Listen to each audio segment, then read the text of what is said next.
Assalamualaikum dan salam sejahtera kepada rakan-rakan trader di luar sana.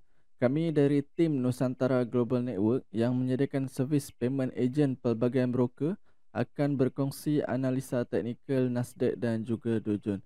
Okay, sebelum tu, uh, kawan-kawan boleh follow semua platform media rasmi Nusantara Global Network untuk mengetahui update terkini berkenaan dengan kontes, promosi bonus dan juga rebate sehingga 35 USD per. So, kita terus kepada chart hari ini 9. Hari ini 11. 11 hari bulan 12 tahun 2020. 11 hari bulan 12 tahun 2025. So, kita berada di uh, penghujung minggu, bukan penghujung lah. Esok ada last day Jumaat.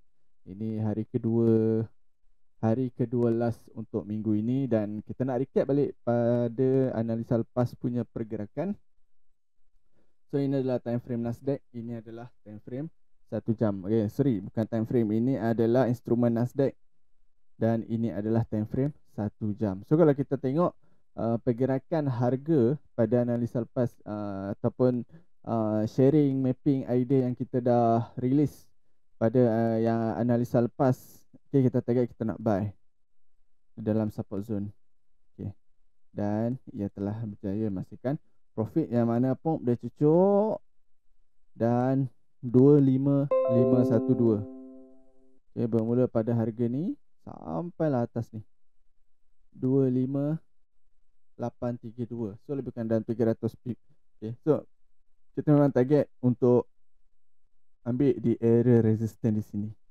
1 2 area resistance di sini, dan selepas kita nampak area resistance dan di situlah kita punya TP. Okay, dan memang price cucuk di zone yang paling atas di sini. Nampak di sini previous resistance dia cucuk dan kemudian dia turun balik ke bawah. So biarkan itu berlaku dan kita dah dapat profit, kita dah rasa manis-manisnya. Okay, cumanya pada hari ini kita nampak yang pergerakan harga masih lagi berada dalam keadaan range yang mana dia datang balik, memang dia buat clearly breakout pump ke bawah sini.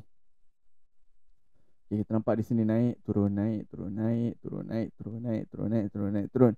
So itu adalah okay, ini adalah pattern sideways ataupun pattern ranging di time frame H1, sebab kita tak nampak satu pergerakan jauh sama ada uptrend ataupun downtrend dia buat. So jika nampak macam ni, ini adalah petanda awal yang mana masih lagi ada peluang untuk kita nak buy ataupun kita follow trend yang sebelum itu. Kalau kita nampak trend sebelum tu uptrend kan, naik naik naik naik naik, so kita fokus on structure uptrend dan kita cari zone bawah sikit. Di sini. Alright, so kita tunggu di dalam zone ini. Cumanya kita kecilkan sikit untuk mengelakkan kita floating banyak. Kita target kita nak buy di sini. Okay, so pada paras harga 25323 sampai 25287. So get ready, kita nak buy di dalam zone ini dan ambil TP at least di mana? At least di kawasan resistance before, resistance sebelum itu. Kemudian bila dah sampai sini, barulah kita tengok ke mana arah tuju, sama ada dia akan terus naik ke atas, dia membuat higher high, ataupun dia akan turun balik ke bawah. Tetapi dalam tempoh dia berada di dalam kawasan sini. Okay, bila price dah masuk ke dalam buy zone di support, price naik pelan-pelan, base naik, base naik, base naik. So di situ adalah dia punya momentum pergerakan harga. Itu yang kita perlu tengok. Okay, jika price keep on buat uptrend, kita boleh hold at least sampai kawasan resistance. Tetapi kalau di sini dia turun balik, so get ready, korang nak close ataupun korang letak BE dekat korang punya zone support di sini. Cumanya kena keep on monitor. Once dah ada entry, dah ada position, korang kena keep on monitor. Tengok di time frame lebih kecil, sama ada di M5 ataupun di M15, structure apa yang dibentuk. Kalau dia keep on membentuk structure uptrend, so di situ korang boleh get ready untuk hold sahaja korang punya entry. Baik, and then kemudian kita nak tengok di US30. So di US30 kita target nak buy. Yes, kita nak buy di kawasan support yang ada di sini. Sebab apa? Reason dia di sini dia dah buat breakout dan belum ada satu pun paras harga ataupun price yang sampai ke dalam support zone. Dan ini dia sampai kali pertama, cuk, dan dia naik ke atas. So dia naik lebih kurang dalam 47577 sampai 47669. So lebih kurang dalam dekat-dekat 100 pip pergerakan harga di sini sebelum price turun balik. So di sini kalau kita tengok time frame lebih kecil, kita tak nampak structure uptrend terbentuk. That's why kita akan letak BE ataupun kita close position bila kita nampak candle macam ni. Okay, dia tak membentuk uptrend. So bila dia tak, the next, okay, tengok tips dia, once price dah hit masuk dalam zone and then the next candle tidak membentuk candle uptrend, so hati-hati sebab korang punya position tu belum lagi secure untuk price naik ke atas. So boleh set BE ataupun kalau takut sangat rasa dah cukup tu, close saja. Dan apa yang dia buat, the next dia turun sikit lagi sebelum dia membuat kenaikan ke atas. Okay, alright. So di sini kita dapat tak banyak lah, dapat sikit sahaja, tak sampai pun 200 pip. Okay, and then the next untuk hari ini dan juga esok kita target untuk nak buy di zone ini.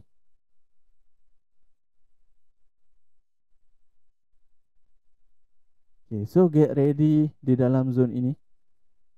Sebab apa? Di sini dia dah membentuk uptrend, base, and then the breakout sekali lagi dan sedang membuat penurunan di sini. So kita tunggu, kita ambil shadow sahaja untuk kurangkan risk. Jika hit stop loss pun sikit daripada kita nak ambil full daripada shadow bawah ke shadow atas. Kalau kita ambil body pun dia punya risk agak besar, lebih kurang dalam 80 pip. So kita ambil ni je, lebih kurang dalam 40 pip. Kita ambil shadow di sini dan letak pending order siap-siap di dalam zone, dan biarkan price untuk pergi ke mana selepas dia dah ambil kita punya order. Okay, jangan malu, jangan segan, jangan takut nak untuk menghadapi market. Sebab apa?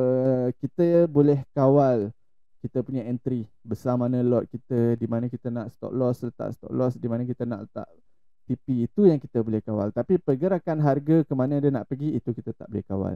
Okay, so kena jadi trader yang berani, kena jadi trader yang kental.